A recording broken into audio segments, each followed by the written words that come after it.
સુરત શહેરમાં હાલ કોરોનાએ કાળો કેર વર્તાઈ રહ્યો છે અને ત્યારે તંત્ર પણ કોરોના સંક્રમણને અટકાવવા મેદાને પડ્યું છે। ત્યારે શુક્રવારે કોરોના કેસમાં થોડી રાહત થવા પામી છે અને 900ની અંદર પોઝિટિવ કેસ આવતા તંત્રએ હાશકર અનુભવ્યો છે। સુરત શહેર અને જિલ્લામાં કોરોનાનો વિસ્ફોટ થયો છે, જેને લઈને આરોગ્ય વિભાગની ઊંઘ ઉડી જવા પામી છે।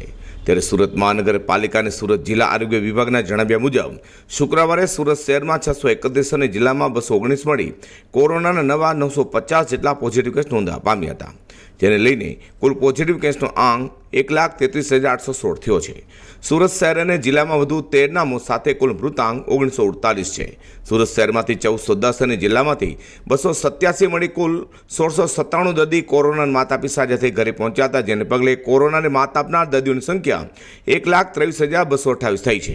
હાલ શહેર અને જિલ્લામાં કુલ એક્ટિવ કેસની સંખ્યા 8,640 છે, જેમાં સુરત સિટીમાં 1,04,896 કોરોના પોઝિટિવ કેસમાં 1,543ના મોત થવા પામ્યા છે, જ્યારે સુરત જિલ્લામાં કુલ 28,920 કોરોના પોઝિટિવ કેસમાં 405ના મોત થવા પામ્યા છે।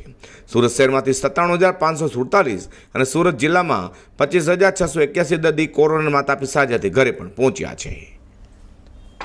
પ્રકાશવાળા સાથે અસર સેટા G20 ન્યૂઝ।